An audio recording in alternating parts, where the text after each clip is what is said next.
17 స్వతంత్ర భారత రాజ్యాంగ నిర్మాణం. మనకి స్వాతంత్రం ఎలా వచ్చిందో మనం ఇంతకుముందు అధ్యాయంలో మనం తెలుసుకున్నాం.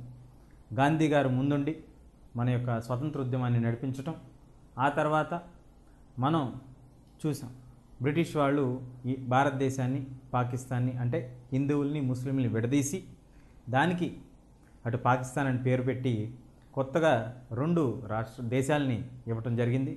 అలా వచ్చిన మన భారతదేశం గాంధీ గారు చాలా బాధపడుతూ ఇలాంటి విభజన వల్ల ప్రజల్లో ఐక్యత అనేది లేకుండా పోయింది కాబట్టి ఏ మతానికి పాటించే వాళ్ళు అయినప్పటికీ వాళ్ళు స్వేచ్ఛగా, స్వాతంత్రంగా తమ యొక్క మతాల్ని వాళ్ళు ఆనందంగా పాటించగలగాలి. అదేవిధంగా దేశం యొక్క సమగ్రతని మనం పూర్తిగా కాపాడాలి అని చెప్పి భారతదేశంలో లౌకికవాదం ఉండాలి అనే ఆలోచనని ఆయన వ్యక్తపరచడం జరిగింది. అదేవిధంగా నెహ్రూ గారు కూడా ఈ ఆలోచనను దృఢపరుస్తూ చట్టాలు తీసుకురావడం జరిగింది. మరి మన యొక్క భారతదేశానికి రాజ్యాంగం అనేది ఎవరన్నా ఇచ్చారా? మన వాళ్ళే రచించారా? రచిస్తే ఎంతమంది రచించారు? అందులో ఎంతమంది సభ్యులు పాల్గొన్నారు? ముఖ్యంగా బాధ్యత తీసుకున్న వ్యక్తులు ఎవరు? ఎలా మన భారతదేశం యొక్క రాజ్యాంగం నిర్మాణం జరిగింది అనేది మన యొక్క అధ్యాయంలో తెలుసుకోబోతున్నాం. ముందుగా మనకి నేపాల్ యొక్క నేపథ్యాన్ని తెలుసుకుంటే 1950వ సంవత్సరం నుంచి నేపాల్ అనేక సందర్భాల్లో అనేక విప్లవాలు చేయటం ద్వారా తమకి రాజ్యాంగ పాలన నుంచి విముక్తి కావాలని, పూర్తిగా ప్రజాస్వామ్య ప్రభుత్వం అనేది ఏర్పడాలని వాళ్ళు అనేక పోరాటాలు చేయటం, ఈ అనేక పోరాటాల్లో వాళ్ళు సఫలీకృతులయ్యి 1991 వచ్చేసరికి వారికి స్వాతంత్రాన్ని ఇస్తూనే రాజరిక వ్యవస్థను ఉంచి పార్లమెంటరీ వ్యవస్థని లేదా కమ్యూనిస్టు ప్రభుత్వాన్ని ఏర్పాటు చేయాలని చెప్పి వాళ్ళు ముందుకు రావడం జరిగింది. కానీ వాళ్ళు ఏర్పాటు చేసిన కమ్యూనిస్టు ప్రభుత్వం దానిపైన లేదా పార్లమెంటరీ వ్యవస్థ పైన రాజుగారికి పెత్తందారితనం అనేది ఉండేది. అంటే పూర్తిగా రాజుగారు ఏం చేయాలనుకుంటే అది మాత్రమే ఆయన చేసేవాడు. ఏది కూడా ప్రజల యొక్క ఇష్టానుసారం లేదా ప్రజల యొక్క అభిష్టం మేరకు ఏది ఆయన నెరవేర్చేవాళ్ళు కాదు. తన యొక్క ఇష్టానుసారం, తన యొక్క అభిమతంతోనే తాను ఏమి చేయాలనుకుంటున్నాడో అది మాత్రమే తాను చేస్తూ పేరుకి ప్రజాస్వామ్య వ్యవస్థను అనేది ఏర్పాటు చేయడం జరిగింది. దీనికి వ్యతిరేకంగా కమ్యూనిస్టు పార్టీ వాళ్ళు నేపాల్లో మరో ఉద్యమం మొదలుపెట్టారు. ఇది 2006-2007 మధ్య కాలంలో రాజరిక వ్యవస్థ పూర్తిగా రద్దు చేయడానికి వాళ్ళు నిర్ణయించుకొని దాని ద్వారా చర్చలు జరిపి మొత్తానికి నేపాల్ ప్రభుత్వానికి తమ యొక్క సొంత రాజ్యాంగాన్ని రాసుకునే బాధ్యత, ఆవశ్యకత అనేది ఏర్పడింది. అందులో ఎటువంటి రాజరిక వ్యవస్థ, ఎటువంటి యొక్క అసమానతలు కానీ అవి లింగం వల్ల కావచ్చు, ప్రాంతం వల్ల కావచ్చు, ఏదైనా మతం వల్ల కావచ్చు, ఎటువంటి మతం వాళ్ళైనా, ఎటువంటి లింగం వాళ్ళైనా, ఎటువంటి తమ యొక్క ప్రాంతానికి చెందిన వారైనప్పటికీ వాళ్ళకి పూర్తిగా స్వేచ్ఛను కల్పిస్తూ పూర్తిగా ప్రజాస్వామ్యబద్ధమైన ప్రభుత్వానికి ఎన్నిక జరగాలని, రాజ్యాంగంలో అందరికీ సమానత్వం అనేది ఉండాలని, రాజరిక వ్యవస్థని పూర్తిగా రద్దు చేస్తున్నట్టుగా ప్రకటించడం జరిగింది. మరి ఇలా ఏర్పడిన నేపాల్ 2007వ సంవత్సరంలో తమ యొక్క రాజ్యాంగాన్ని తామే నిర్మించుకోవాలి అనే లక్ష్యంతో వాళ్ళు ఆ నిర్మాణ ధోరణిని వ్యక్తం చేయడం జరిగింది. ఆ విధంగా 2007లో నేపాల్ ప్రభుత్వం ఏర్పాటు చేసిన రాజ్యాంగ నిర్మాణ సంస్థల్ని వాళ్ళు ఏర్పాటు చేసుకొని, అలా ఏర్పరచుకున్న రాజ్యాంగ నిర్మాణ సంస్థల ద్వారా కొత్తగా నూతన రాజ్యాంగాన్ని నిర్మించాలని చెప్పి వాళ్ళు ముందుకెళ్ళటం జరిగింది. కానీ ఇప్పటికీ కూడా అంటే సుమారు 7 సంవత్సరాలు అయినప్పటికీ వాళ్ళు తమ యొక్క రాజ్యాంగాన్ని పూర్తి చేయలేకపోయారు.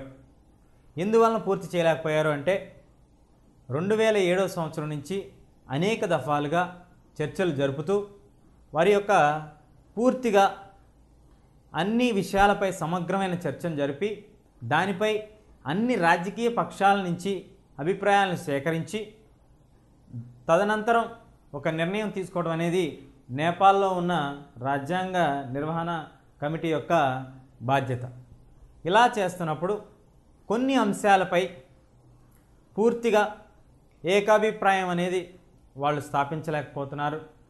ఇలా ఏ అంశాలపై ఏకాభిప్రాయాన్ని సాధించలేకపోతున్నారో ఆ అంశాలు పూర్తిగా వాళ్ళు రాజ్యాంగంలో ఎలా మనం దీన్ని తీసుకోవాలి, ఏకాభిప్రాయం లేనిదే మనం ఏమీ చేయలేము అనే ఆలోచనతో వాళ్ళు రాజ్యాంగాన్ని నిర్మించడానికి ఇంత సమయం పడుతూ వస్తుంది.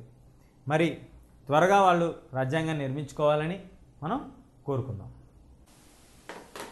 ఇప్పుడు మనం భారతదేశ రాజ్యాంగ నిర్మాణం అనేది ఎలా జరిగింది అనేది మనం తెలుసుకుందాం. మొదటగా కనుక మనం చూస్తే 1945-46 సంవత్సరాల మధ్య బ్రిటిష్ ప్రభుత్వం వాళ్ళు రెండో ప్రపంచ యుద్ధం గెలిచినాక అక్కడ రాజ్యాంగపరంగా ఆ రాష్ట్రంలో అంటే బ్రిటన్ దేశంలో ఎన్నికలు నిర్వహించడం, అక్కడున్న కన్జర్వేటివ్ పార్టీ తమ యొక్క అధికారాన్ని కోల్పోవటం, లేబర్ పార్టీ వాళ్ళు అధికారంలోకి రావటం, ఆ విధంగా స్వతంత్రాన్ని ప్రకటిస్తాం అని వాళ్ళు చెప్పడం ద్వారా మన భారతదేశం సుదీర్ఘమైన పోరాటానికి అంతం ఏర్పడి ఇక మనం భారతదేశం యొక్క నవనిర్మాణం అనేది ఎలా చేయాలి, ఏంటి మన ముందున్న లక్ష్యాలు, వాటిని నిర్ణయించుకొని మన భారతదేశానికి అవసరమైన అన్ని చట్టాలని అన్ని రాజ్యాంగాన్ని పూర్తిగా మనపైనే బాధ్యత పెట్టడం ద్వారా ఈ యొక్క రాజ్యాంగాన్ని నిర్మించాల్సిన ఆవశ్యకత అనేది ముందుగా ఉత్పన్నమైంది. అందుకే 1946వ సంవత్సరంలో అప్పుడు జరిగిన ఎన్నికల్లో రాజ్యాంగ సభకు కూడా ఎన్నికలు జరిగాయి. వాస్తవానికి రాజ్యాంగ సభ అనేది కేవలం రాజ్యాంగం నిర్మాణం కోసమే ఎన్నిక చేయబడిన సభ్యుల్లో తీసుకోబడినవారు. ఇందులో పూర్తిగా దేశానికి సంబంధించిన ప్రజలందరూ ఓటు వేశారా అండి అంటే కేవలం 10% మందికి మాత్రమే ఓటు వేసే హక్కు అప్పట్లో ఉండేది. కానీ అన్ని వర్గాలకు సంబంధించిన ప్రజలను కూడా ఈ యొక్క రాజ్యాంగ సభలో తీసుకోవడం జరిగింది. మొత్తం బ్రిటిష్ వాళ్ళు నేరుగా పరిపాలించిన రాష్ట్రాల నుంచి 292 మందిని సభ్యుల్ని ఎన్నిక చేసుకోగా 93 మంది సభ్యులు సంస్థానాల నుంచి సంప్రదింపుల ద్వారా ఎన్నిక చేయబడ్డారు.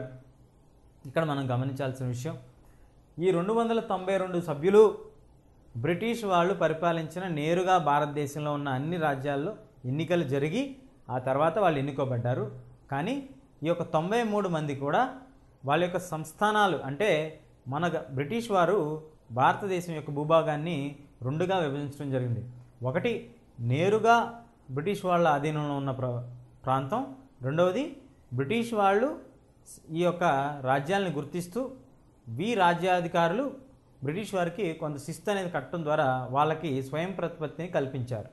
ఇలా కల్పించిన వాళ్ళకి భారతదేశానికి స్వాతంత్రం ఇచ్చినప్పుడు వీళ్ళు భారతదేశంలో విలీనం కావాలంటే చేసుకోవచ్చు, లేని పక్షంలో వాళ్ళు స్వతంత్రంగా ఉండొచ్చు అని వాళ్ళకి స్వేచ్ఛనిచ్చి బ్రిటిష్ వాళ్ళు వెళ్ళిపోవడం జరిగింది. అందుకనే భారత ప్రభుత్వం ఎప్పుడైతే రాజ్యాంగ సభని ఎన్నికలు నిర్వహించిందో ఈ యొక్క సంస్థానాలకి కొన్ని ప్రత్యేకమైన స్థానాల్ని కేటాయించడం జరిగింది.